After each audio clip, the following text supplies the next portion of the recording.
Welcome back to the Last Time We Spoke podcast. Today, I'm your host, Dula. I'm hailing from that Nap Town, West Side though.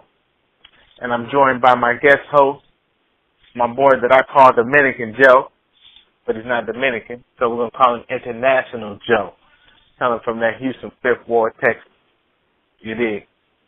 Also, our normal host, that boy, the Saginaw Soul himself, Steph, he's out eating a fish sandwich, but he will join us very shortly.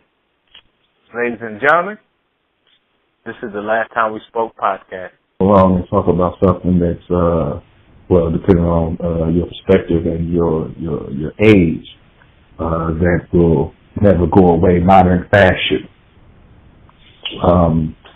Me, myself, I've been seeing a lot of, actually over the past few years, a lot of 90s trends in not only fashion, but music and slang and so on and so forth, make a resurgence. And the reason why I wanted to talk about it, simply because I was that, and coincidentally, I was watching a video on YouTube. I forget the artist's name, but he had a bunch of Houston artists on there. Lil Keke, Slim Thug. ESG. It was ESG. Yeah. Southside still holding. Yeah, Southside still holding. I don't remember when it came out. I would assume it's recent. Yeah, it's a recent video. Okay. And I seen Slim Thug in there, and he had on what looked like a FUBU velour sweatsuit. Yeah. And that got me to thinking, okay, FUBU, because I mean it's been in talks for a little minute now. FUBU coming back. Puma is trying their hand in a resurgence. I think Jay-Z is a part of the Puma brand as well. Now I think it's the basketball division part with their shoes. Yeah. Big John being a part of Puma as well. I think a few other artists I can't remember off the top of my head. Pretty much a lot of 90s trends are coming back. Like I said, with the FUBU, Puma, so on and so forth. And even just not just with clothing as a whole, but just with shoes. I know it seems like every other day Nike is coming back out with a 90s retro shoe that was popular way back when. Different colorways and so on and so forth. I wouldn't go so far as to call myself a sneaker head, but at a particular time, not necessarily high value on shoes, but all the shoes, it was pretty much the struggle reasonings, all the shoes that I couldn't get when I was a kid, I got as a grown man. So, but not only just the resurgence of 90s fashion and 90s gear, if you will, folks, I dare I say, push the boundaries of gender, as far as grown men wearing dresses and feminine clothing and purses and so on and so forth. I basically just wanted to get a perspective from y'all on how you view modern fashion in its totality at this particular point. Yeah, we'll start with Brother Dula. How do you feel about modern day fashion? I mean, I don't like to sound like the old man, you know what I'm saying, to get off my lawn, man. But, I mean, I like that these, the ball players, the rappers, and just the average everyday person, they push the boundaries and try to take it to new levels, new heights. To me, I'm a 90s dude, and I like the 90s fashion, but a lot of shit that we wore was fucking silly, too. You know what I'm saying? So, beyond silly. So to look at today's fashion and be like, man, this shit's whack, they don't know how to dress, they feminine and all that shit. A lot of this shit gonna be deemed as whack, you know what I'm saying, a decade from now. But some of the shit is fly. So, like me, I wore a lot of baggy pants and shit. You know, everybody wore something baggy in the 90s. Don't kid yourself. Early 2003. For the most part, I like to have my pants. I didn't like to sag and shit. You know what I'm saying? Like, I had my pants on my ass, wore my belt. You know what I'm saying? And my pants were just so much bigger. You know, that's the way they made them back then. But looking back on that shit was dumb as fuck. Big ass pants. You know what I'm saying? And I remember when I first met a lady, and she thought that my pants were, you know, because the motherfucker she used to deal with when he was still in the 90s, and I was like, I wear pants that fit, you know what I'm saying? I wear shit at my size, not tight, but shit that fits. So, I like today's fashion, you know what I'm saying? I'm not with all the colorful shit, but, you know, I'm a plain type of person, you know, black and white type of motherfucker, you know what I'm saying? You know what I'm saying? I like to get fly and shit, but I like what the youngsters are doing. They taking it to new levels. They taking it to new levels. A lot of shit I can't get with. A lot of shit is too feminine for me. You know what I'm saying? I'm a man. I'm a man's man, so I can't get with that feminine shit. I ain't carrying no purse and whatever they want to call it. Nigga, it's a purse. You know what I'm saying? I don't know what they told you it's called, but it's a fucking purse. Man, I don't care what brand they put on it. It's a fucking purse that you're carrying around. And I ain't wearing no motherfucking capris. You know, shit like that is too fucking feminine for me. I don't know what they call it, but it's capris. I don't know if they tell you what it is, nigga, but it's capris that you wearing, and you wearing a fucking purse. You know what I'm saying? So, I can't get with that shit, but other than that, I like that they try and push it, take it to new levels, and the only thing I wish is that all these entertainers, you know, rappers, ball players, whatever, they come up with their own brand like they did in the 90s. You know what I'm saying? Like, everybody had their own brand, but that could be more of a high fashion. You ain't gotta sell fucking No Limit Soldier gear, no disrespect to Master P. You ain't gotta sell a fucking G Unit t-shirt. You can sell t-shirts and shit too, but you can sell, you know what I'm saying, you can get some high classic threads, you know what I'm saying, fabric, some 3-piece suits, you know what I mean? You can we ain't gotta support Gucci and everything and Ralph Lauren or whoever. You know what I'm saying? I'm not telling you not to support them, but we can make our own. I don't know what it is in our community where we feel like we just can't do our own thing and make our own shit and determine our own value. I would like to see that. You know what I'm saying? Since we want to wear everybody else shit and make them rich, let's keep the money in our community, make this hip-hop community rich, and go from there. Joe, before you chime in real quick, I got well, you go ahead because I have a specific question for you. But go ahead. All right, I was gonna say, you gonna kick some knowledge, nigga? You gonna kick some knowledge? Anyways, niggas, like, this is gonna be kind of echoing what he said. That's what I was gonna get on anyway. Like, there's fashion, which is people reacting to trends, and there's style, which is you showing the world who you are through dress, and that doesn't change. Like, a good example of that would be like Clyde Frazier. Yeah, that's Clyde Frazier. Yes, that's a good example. But a good contemporary example would be like 3 Stacks. Like, he did what he did despite what trends were going on, and his shit was always out there. Another example would be like a motherfucker. You see something and you know that's them. The person I had in my head has totally disappeared on me. But nah, that's more like fashion. No. Yeah, but shit. Leon Bridges. Like Chappelle. Nah, nigga. Like Chappelle. That old ass shit. He still like old ass things. Yeah, Chappelle has an aesthetic that he sticks to pretty much. Like, he looks like he just walked out of a goddamn record store most of the time, digging through some shit. Like Questlove. Like, you see Questlove, and it could be now or 20 years ago, and it's going to be along the same lines. He ain't veering too far from what he did or what he does. So, with that out of the way, I agree with you as far as the today's fashion trends. Let these young people be themselves. Fashion is cyclical anyway. In the 90s, we was rocking shit from the 70s again, or from the 80s, whatever. We never let go. Like, Nike has always like done all these so-called retros because they know they just print money. Like, why the fuck wouldn't you? But here's the thing. I don't give a fuck what you're wearing. Me personally. I'm going to fucking shop at a thrift store, or I'm going to buy something that I know I'm going to keep for a while. So it ain't going to influence me. But just like Dude was saying, but to take it to another point, not just to get and start these brands, why not set the trends?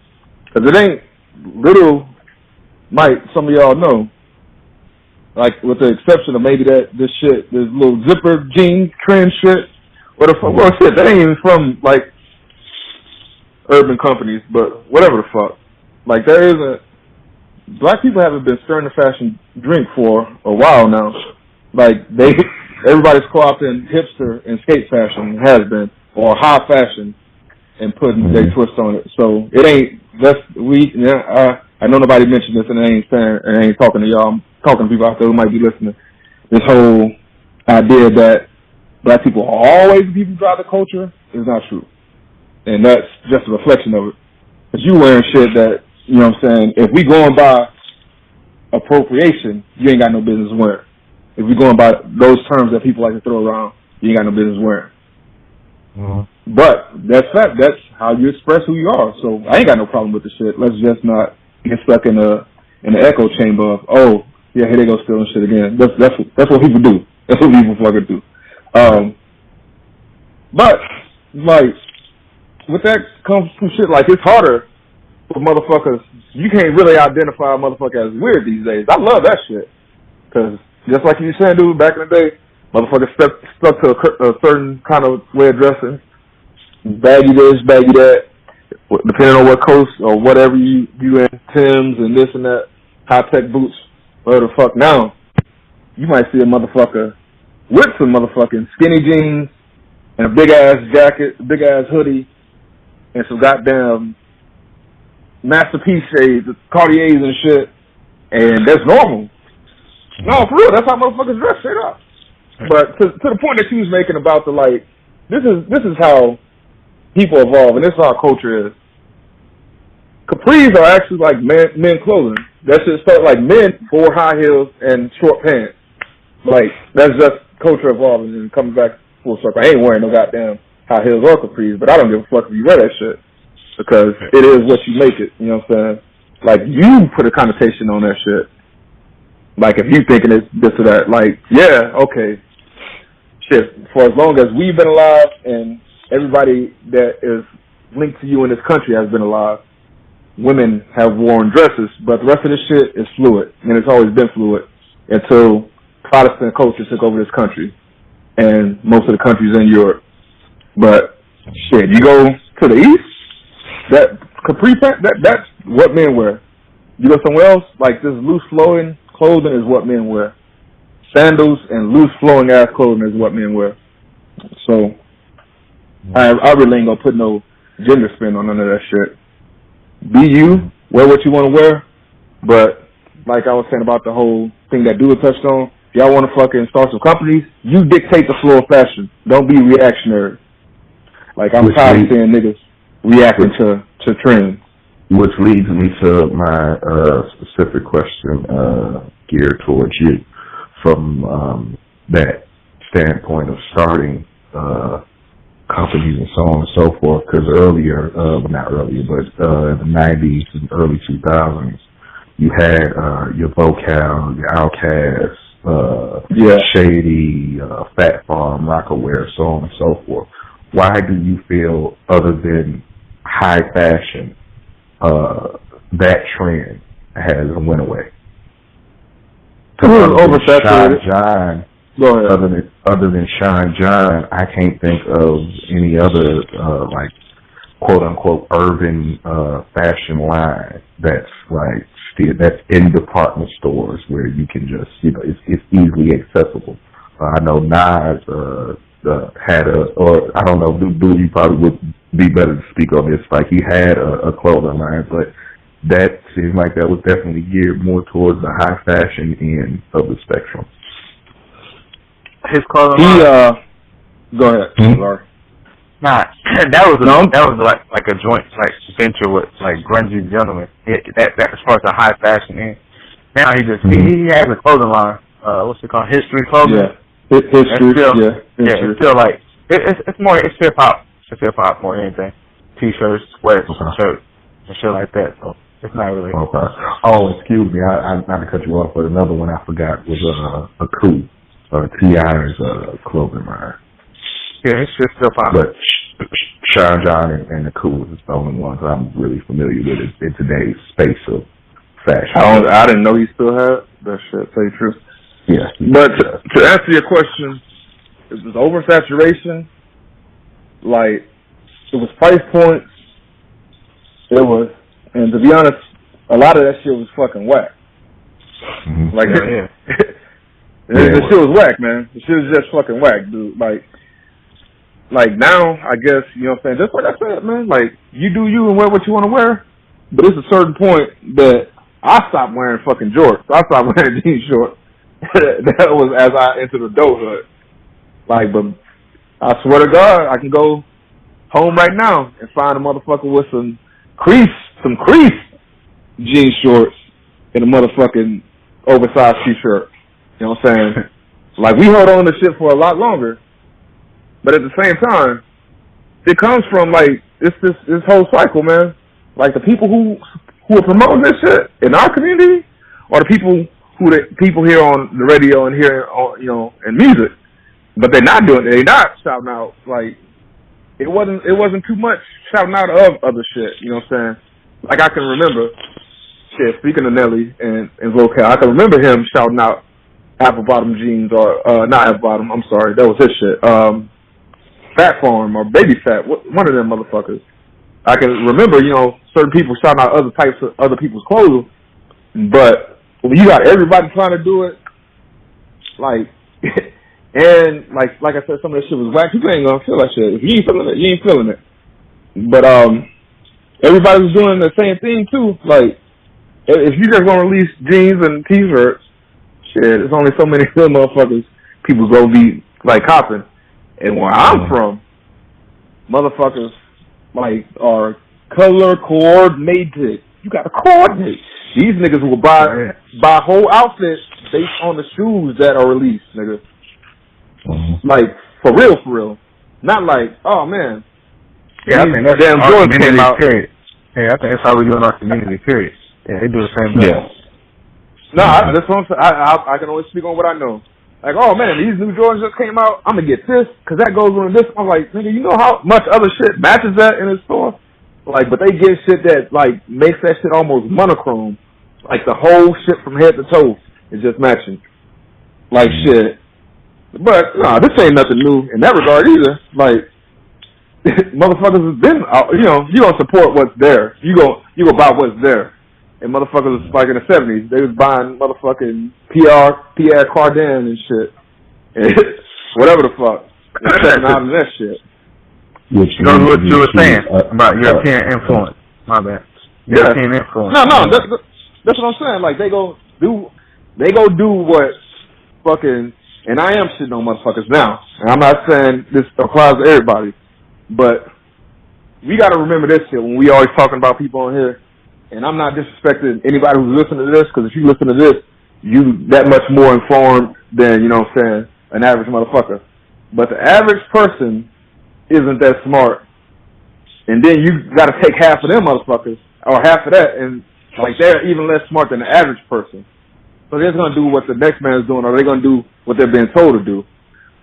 You know what I'm saying? So you can't really expect the masses to validate something. That's what I was saying earlier in that text. I'm like, shit, I don't give a fuck what everybody else is doing. Like, this is a conversation between us or whatever the fuck.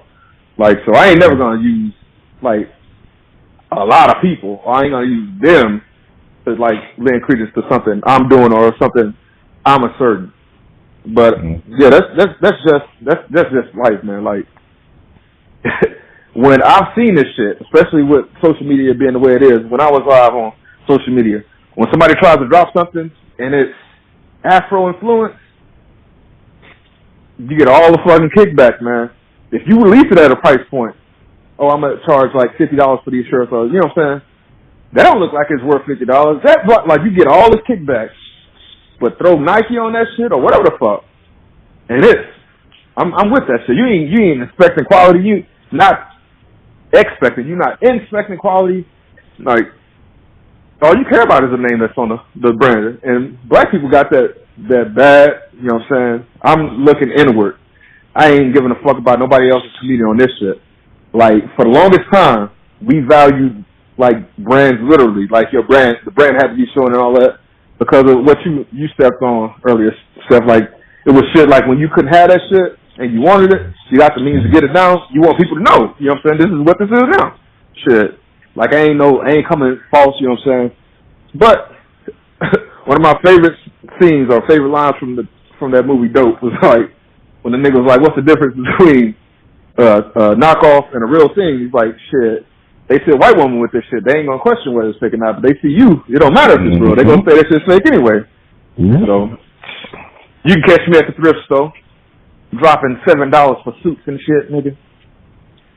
$2 shirts. You know what I'm saying? I might buy some shoes every now and then, but I buy shit that serves a function. Like, if I buy some shoes, it's gonna be like, oh shit, I need some running shoes. So I'm gonna buy some fucking running shoes. Or like I have shoes from when I did buy, like I still have shit like from when I did, and I wear that shit just to wear it. But I don't like go out and buy shit, you know what I'm saying, to look like other people. I just fucking shit. Some days I look like I'm fucking homeless, and some days I look like I'm trying to stunt on people. It's just I grab shit out of my closet. I don't give a fuck about that shit. I just want us to own our own shit, not just in fashion. No, I hear you. But that's another show for another day. You too. Yeah, I totally agree with you. Like, I want that shit like that. Oh, like, I will support somebody who look like me, or who thinks like me. You know what I'm saying? I will do that. Like, even though I have a whole different perspective on, like, fashion and, you know, that shit like that, I'll support somebody who puts shit out that I think is fly, and that comes from the same community. It's the same shit like that, man, but it ain't gonna be like, man, I'm fucking in my 30s. I ain't trying to dress like no goddamn 18-year-old, bro. You got to make something for me where I'm at now. Right. This is becoming resilient. Well, I will discuss self-care on a weekly or bi-weekly basis. This first topic is knowing yourself. So, in order for me to provide y'all with ways to enrich yourselves with resilience and to have them stick, you, as a person, need to know who you are. You need to know your strengths and your weaknesses. You need to know what motivates you and what puts you outside of your comfort zone to the point that you avoid it. You just know what complements what you're doing and what will get you to where you're trying to go. So, I'm going to keep this one short. First, you got to know yourself. And if that takes going to a therapist and having them tease out like who you are as a person, if that takes just asking people in your circle, what do they think of you, and to be honest and not, you know, give things that they think you want to hear, like to honestly tell you who they think you are as a person, not diagnosing you like they are a therapist, but what they know of you as a person. So that includes your family and your close friends, if you are privileged enough to have those two things. That takes you being introspective, like just sitting down to think, who am I as a person? What do I like? Not what do people want me to like, or what do people want me to do? What do I like? Who am I? Like, what moves me? What am I afraid of? Things like that. And that takes being honest. All of that takes being honest. If you lie to yourself, you're losing. You're not lost. You got a chance to recover as long as you're breathing, but you're losing. So be honest with yourself. Be honest with people in general, but be honest with yourself first and foremost. And once you know yourself, you're taking the first step toward becoming resilient. Because as we progress through these weeks, you're going to hear something like, oh, that applies to me, I can take this and run with it. Or, oh, that's not for me because I'm already at that level, or I don't think I can make that work for me, which is a form of hesitance.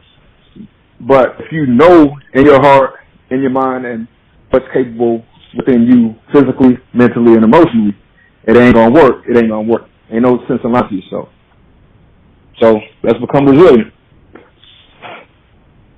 Your mouth to God's ears. Right on.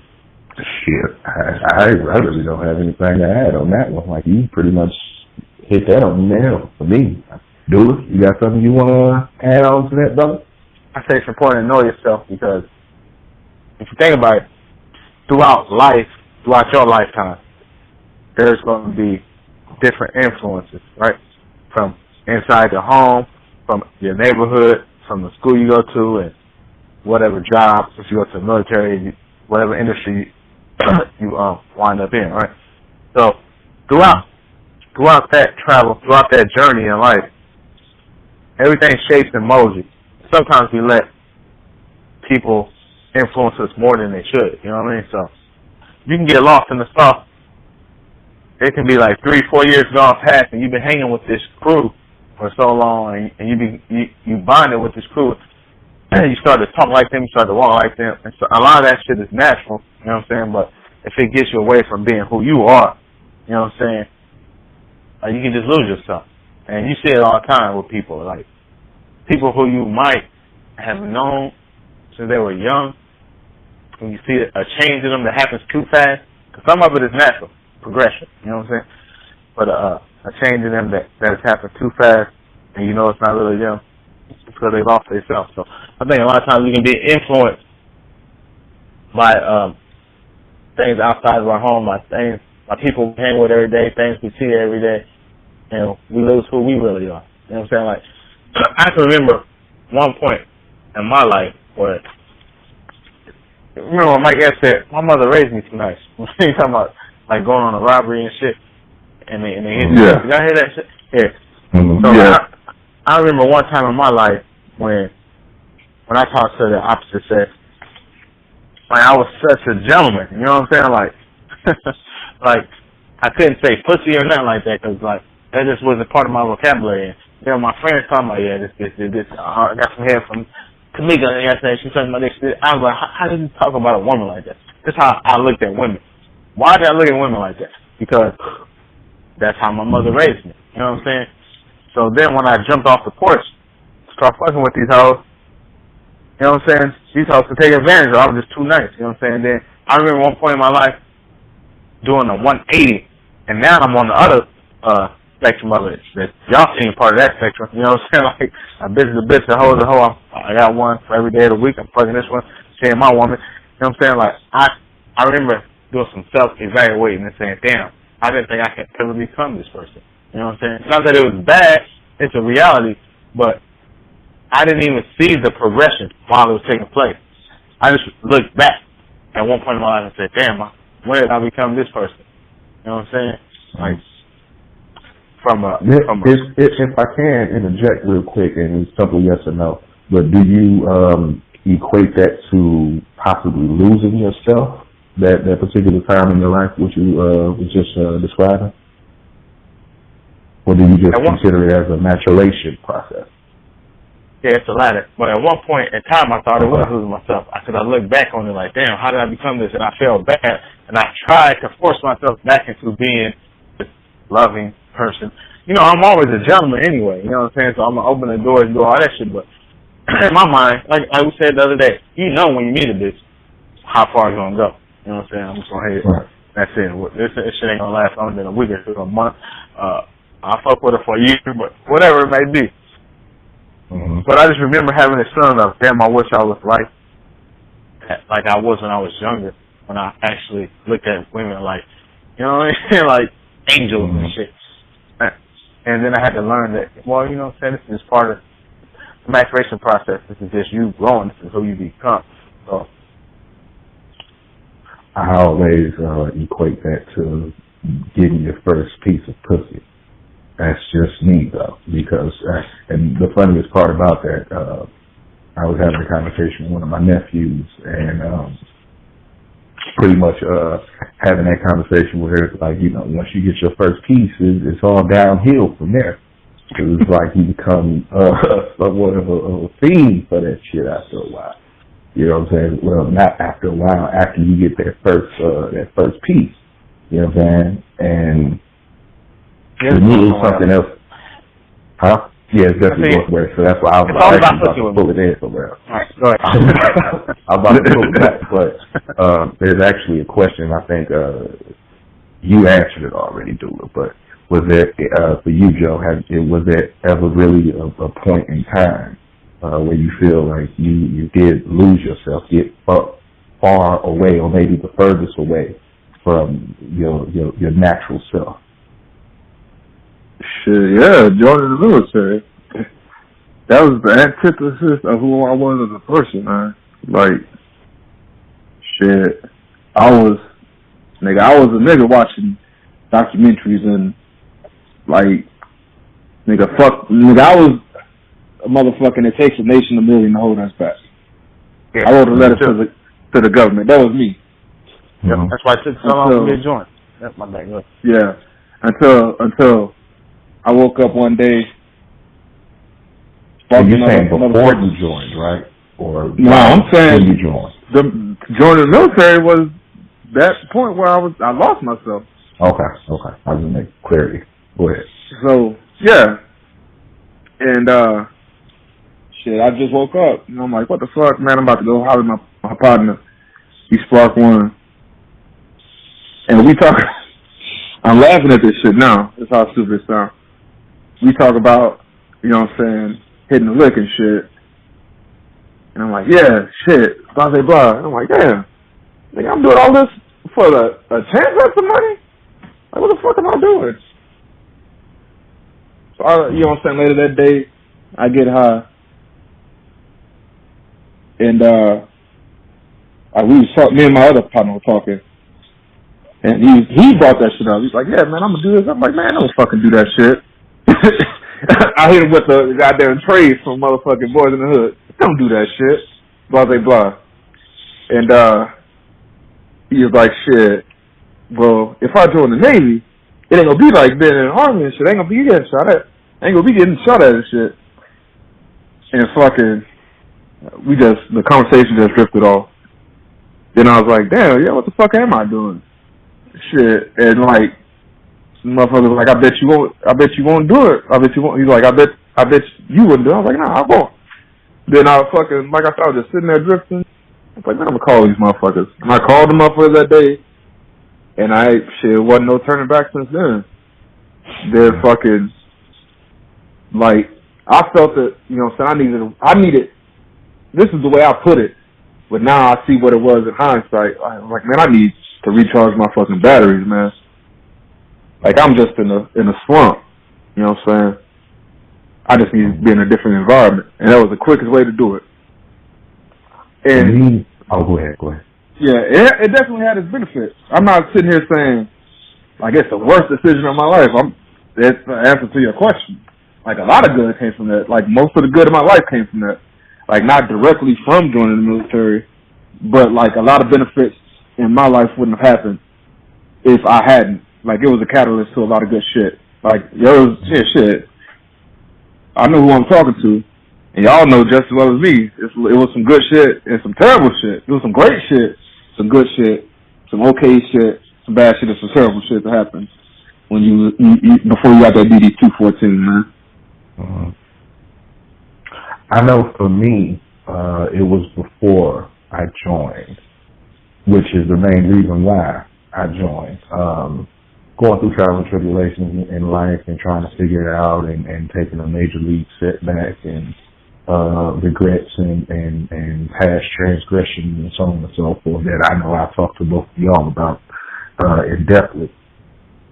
But for me, I think it was pretty much somewhat to what you were saying, a recharge, a new focus, to feel alive again, to just feel like I was going down a path that was different, because where I'm located at, it was just always the same thing, so on and so forth. And I remember a Gil Scott-Heron song I used to hear.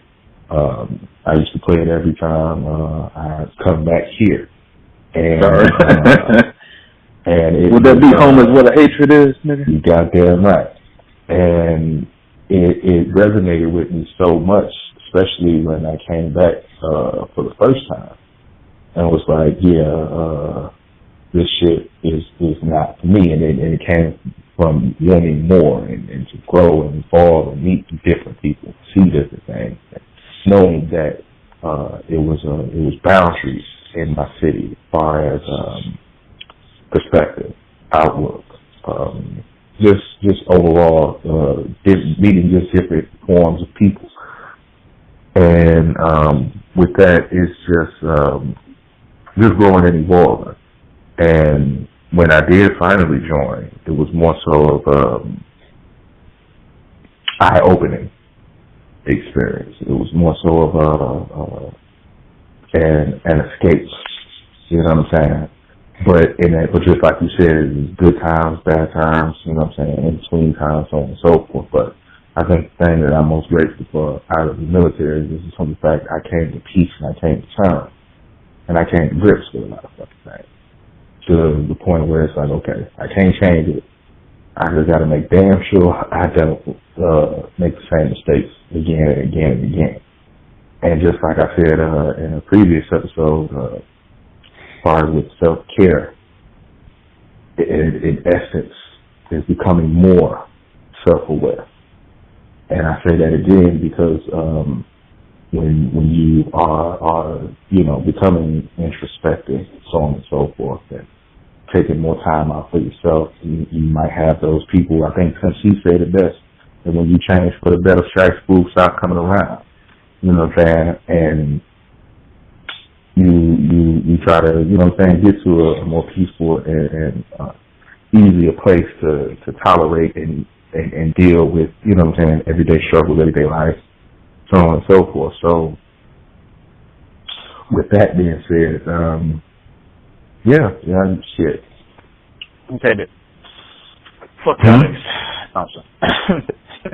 I think, fuck you too, old nigga. I was talking about the way I treated women and how vastly different they were. I had to self-reflect, and I thought that it was outside influences, but in retrospect, it was just me maturing, growing, and learning. That's what I was going to say, but that's what I was trying to say. I didn't put it the best way. Now, various situations in my life, my friends were influenced by my hood, which is like, you know, like the hood that took me under type of shit. Like, motherfucker moving to my neighborhood was magnet students, straight accelerated classes, straight A students, and they try to be like, you know what I'm saying? And there's one person in particular who I know, and every time I see him, I'm like, damn, he lives like 5 minutes away from me now. Every time I see him, I'm like, man, I felt like my hood, because he's from Michigan, actually, you know what I'm saying? But I feel like my hood really just took him under. Like, he wanted to be down so bad, he started to act like us, he started to walk like us. And I'm not saying he's fake, I'm just saying we were all young, so I guess part of it was natural. But he started stealing cars with us, started doing all the dumb shit that we was doing, right? And we all got to a level where we matured and said, okay, now we ain't doing this shit. Most of us anyway, or some of us. And he's still that young kid. He's like a year or two older than me. You know what I mean? And so yeah, man. Know yourself. Don't let other motherfuckers influence you. So to the point where they're gonna take you under. You know what I'm saying? No right from wrong. It sounds so elementary. But don't be afraid to be yourself, man. You know what I'm saying? Don't gotta fit in. Just be who you are, and you'll be alright. I think in a nutshell, Brother Dula eloquently wrapped that particular topic up. For those that are listening or just tuned in, this is the Last Time We Spoke podcast. Please like, share, and subscribe, rate, comment, all that good stuff. For those that are new, I don't read comments. Joe loves them though. So I'm gonna laugh my fucking ass off. Like, shit, if you serious, be serious. If you're a jokester, you better come with some funny shit, because we'll light your ass up. Like, I'm not gonna reply to no shit. I just like to read YouTube comments and laugh. Them shits be funny. Right. So if y'all don't know, I am Steph. Joe. And I'm Dula. Fish sandwich. And again, please like, share, comment, and subscribe. Rate as well. This is the last time we spoke podcast. We out shit. Yep. Peace. All right, nigga, Rachi.